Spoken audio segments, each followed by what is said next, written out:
स्वागत है आपका माय हिमाचल न्यूज में। हिमाचल प्रदेश तथा अन्य प्रमुख खबरों के लिए माय हिमाचल न्यूज चैनल को सब्सक्राइब कर लें, साथ में बेल आइकन को भी प्रेस कर दें ताकि हिमाचल की हर इंफॉर्मेशन आपको मिलती रहे। तो सबसे पहले बात करेंगे हिमाचल के कोरोना अपडेट पे। तो हिमाचल में 7 कोरोना संक्रमितों ने तोड़ा दम, आंकड़ा पहुंचा 155 के पार। हिमाचल प्रदेश में रविवार को 7 कोरोना संक्रमितों की मौत हुई है। मंडी जिले के 3 कोरोना संक्रमितों की मौत हो गई है। वहीं प्रदेश में रविवार को 156 कोरोना पॉजिटिव मामले आए हैं। सोलन में 48, कुल्लू में 23, बिलासपुर में 20, मंडी में 13, ऊना में 12, शिमला और चंबा में 10, कांगड़ा में 9, सिरमौर में 7, हमीरपुर में 2 और किन्नौर में 1 कोरोना पॉजिटिव मामला आया है। कुल्लू में 14 और सेना के 3 जवानों सहित निरमंड में 9 लोग कोरोना पॉजिटिव पाए गए हैं। बिना परीक्षा दिए कॉलेज विद्यार्थियों को अगली कक्षा में प्रमोट करने की तैयारी शुरू हो गई है। प्रदेश के डिग्री कॉलेजों में पढ़ने वाले फर्स्ट और सेकंड ईयर के विद्यार्थी को अगली कक्षा में प्रमोट करने की तैयारी शुरू हो गई है। पुरानी कक्षा के 50% अंकों, वर्तमान कक्षा की इंटरनल असेसमेंट के 30% और शिक्षक असेसमेंट के 20% अंकों के आधार पर परिणाम तैयार करने की योजना बनाई गई है। शिक्षा विभाग अपने इस फॉर्मूले को कैबिनेट की बैठक में अंतिम मंजूरी को लेकर जाएगा। अभी प्रोविजनल आधार पर फर्स्ट ईयर के स्टूडेंट को अगली कक्षाओं में प्रवेश दिया गया है। फाइनल सेमेस्टर की परीक्षाएं पूरी हो चुकी हैं। आजकल पीजी की परीक्षाएं चल रही हैं। ऐसे में अब प्रदेश सरकार फर्स्ट और सेकंड ईयर के विद्यार्थियों की परीक्षा लेने के हक में नहीं है। शिक्षा निदेशालय ने फर्स्ट और सेकंड ईयर के विद्यार्थियों को बिना परीक्षाएं लिए आगामी कक्षाओं में प्रमोट करने का प्रस्ताव तैयार कर लिया है। बिजली के निजीकरण पर उग्र हुए कर्मचारी, केंद्र सरकार के खिलाफ खोला मोर्चा। हिमाचल में बिजली के निजीकरण को लेकर प्रदेश state electricity board employees union में बिजली बोर्ड कर्मचारियों ने केंद्र सरकार के खिलाफ मोर्चा खोल दिया है। रविवार को प्रदेश state electricity board employees union के राज्य पदाधिकारियों की बैठक वीडियो कॉन्फ्रेंसिंग के माध्यम से संपन्न हुई, जिसमें राज्य के 22 पदाधिकारियों ने भाग लिया। बैठक में बिजली कंपनियों के निजीकरण का पुरजोर विरोध किया और उत्तर प्रदेश के बिजली कर्मचारियों व अभियंताओं के आंदोलन पर पुरजोर समर्थन किया।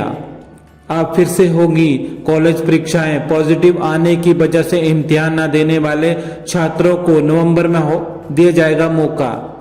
कोविड पॉजिटिव आने की वजह से जो छात्र कॉलेज फाइनल ईयर की परीक्षाएं नहीं दे पाए हैं वे तैयार हो जाएं। शिक्षा विभाग बचे हुए छात्रों की अगले माह यानी नवंबर में फाइनल परीक्षा लेगा। शिक्षा विभाग ने इसको लेकर कॉलेजों को निर्देश जारी कर दिए हैं। कहा है कि वे बचे छात्रों का पूरा बायोडाटा भेजें। वहीं कॉलेज के कितने छात्रों ने कहां पर परीक्षा देनी है इसको लेकर पूरी डिटेल मांगी है। साथ ही शिक्षा विभाग को संक्रमित छात्रों की नेगेटिव रिपोर्ट भी कॉलेज प्रशासन को निदेशालय भेजनी होगी। उच्च शिक्षा विभाग के निदेशक अमरजीत शर्मा ने एचपीयू को भी फाइनल ईयर के बच्चे छात्रों की परीक्षा करवाने के बारे में अभी से ही तैयारी करने को कहा है। बताया जा रहा है कि अगले माह नवंबर में ही शिक्षा विभाग छात्रों की फाइनल परीक्षा करवाने के मूड में है।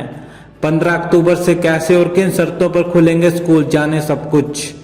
केंद्र सरकार से हरी झंडी मिलने के साथ ही अब 15 अक्टूबर के बाद स्कूलों को खोलने की तैयारी शुरू हो गई है। चरणबद्ध तरीके से स्कूल खोले जाएंगे। कोरोना वायरस महामारी के बीच 21 सितंबर से जहां राज्यों को कक्षा 9 से 12 तक के स्कूल खोलने की छूट दी गई थी, तो अब सभी स्कूल खोलने की अनुमति दे दी है।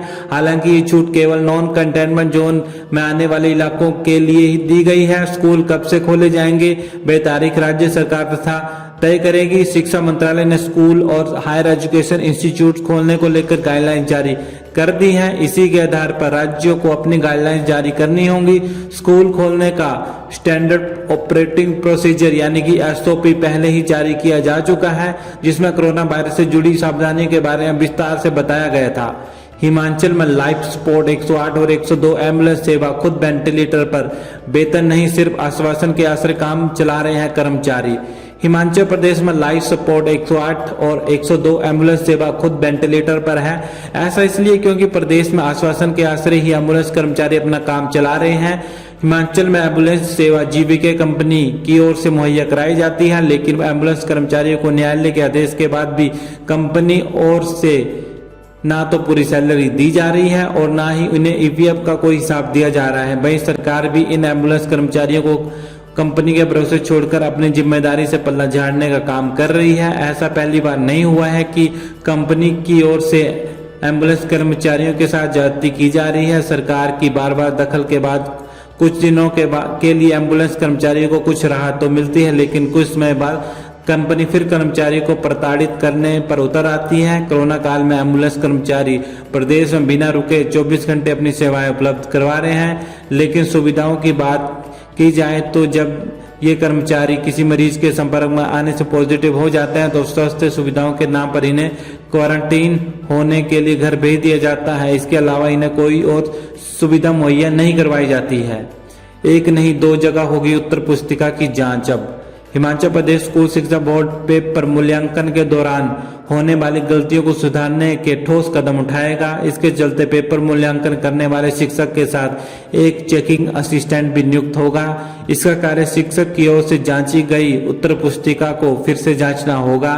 इससे मूल्यांकन के दौरान होने वाली गलतियों में कमी आएगी। स्कूल शिक्षा बोर्ड ने पेपर मूल्यांकन के दौरान होने वाली गलतियों को कम करने के लिए ये कदम उठाया है। अब शिक्षक अपने साथ एक चेकिंग असिस्टेंट भी रखा जाएगा। अगर शिक्षक से कोई गलती रह गई हो तो ये मूल्यांकन के दौरान दिए गए अंकों को जोड़ जमा में कोई गलती हुई तो उसे सुधारा जा सके। उज्ज्वला व गृहिणी योजना में निःशुल्क गैस कनेक्शन लेने की भी हो रही है जांच। फर्जी बीपीएल राशन कार्ड बनाकर गरीबों का रास्ता राशन हड़पने के बाद अब खाद्य आपूर्ति विभाग ये भी जांच करने में जुटा है कि कहीं इन संपन्न लोगों ने उज्ज्वला गृहिणी योजना के तहत निःशुल्क गैस कनेक्शन का लाभ तो नहीं लिया है। इन फर्जी बीपीएल अफसरों का ये रिकॉर्ड भी देखा जा रहा है। केंद्र और प्रदेश सरकार ने इन योजनाओं के तहत प्रदेश में 4 लाख से ज्यादा निःशुल्क गैस कनेक्शन दिए हैं। हालांकि प्रदेश सरकार ने उज्ज्वला योजना बंद कर दी है। इसके तहत प्रदेश में 1,36,000 रसोई गैस कनेक्शन दिए गए हैं। हिमाचल में गृहिणी योजना जारी रहेगी। अटल टनल रोहतांग में नहीं होगी पेट्रोल डीजल व एलपीजी वाहनों की आवाजाही 2 घंटे बंद रहेगी। अटल टनल रोहतांग से पेट्रोल डीजल के टैंकर एलपीजी और अन्य विस्फोटक ले जाने वाले वाहनों की आवाजाही पर 2 महीने तक रोक रहेगी। रात को यहां से यातायात जारी रखा जाएगा। टनल से ट्रैफिक को फिलहाल ट्रायल के तौर पर चलाया जाएगा। ट्रायल अवधि के दौरान सेंसिंग सिस्टम और अन्य उपकरणों से टनल के भीतर वाहनों की हर मूवमेंट का डाटा जुटाया जाएगा। ये पता लगाया जाएगा कि दुर्घटना, प्रदूषण, साउंड और अन्य गतिविधियों से टनल की संरचना पर क्या असर पड़ रहा है। 2 महीने में जुटाए डाटा की बाकायदा वैज्ञानिक तरीके से जांच होगी। विशेषज्ञ के डाटा अध्ययन करने के बाद अटल टनल में ट्रैफिक को लेकर नई गाइडलाइन जारी हो सकती है। फिलहाल टनल के भीतर पेंटिंग और वेंटिलेशन का काम चलने से दिन में रोजाना 2 घंटे वाहनों की आवाजाही बंद रहेगी। प्रदेश के 127 केंद्रों पर हजारों ने दी स्टाफ नर्स की परीक्षा। प्रदेश कर्मचारी चयन आयोग ने रविवार को सुबह 10 बजे से 12 बजे तक स्टाफ नर्स पोस्ट को 747 की परीक्षा करवाई। प्रदेश भर में 127 परीक्षा केंद्र बनाए गए थे। सुबह 10 बजे से 12 बजे तक हुई इस परीक्षा के लिए 20,000 विद्यार्थियों को कॉल लेटर जारी हुए थे। कुल्लू, मंडी, सोलन, शिमला और ऊना में कोरोना पॉजिटिव 9 अभ्यर्थियों के लिए भी परीक्षा देने के लिए प्रबंध किए गए थे। अटल टनल रोहतांग पर गुमराह कर रहे हैं पीएम राठौर।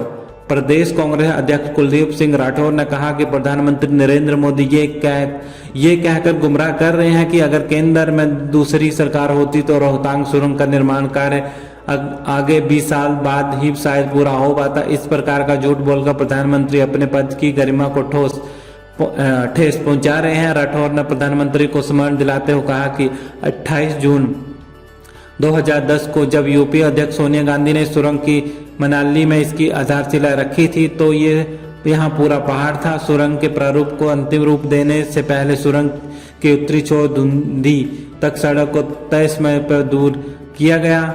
सितंबर 2014 में इस सुरंग का 4.4 किलोमीटर की खुदाई का काम पूरा कर लिया गया था। प्रधानमंत्री ने सोलंग नाला की सभा में इस सुरंग निर्माण बारे जो आरोप यूपीए सरकार पर लगाए हैं वे पूरी तरह से निराधार हैं। तो वीडियो को लाइक कर दीजिएगा, चैनल को सब्सक्राइब कर दीजिएगा। जय हिंद, जय भारत।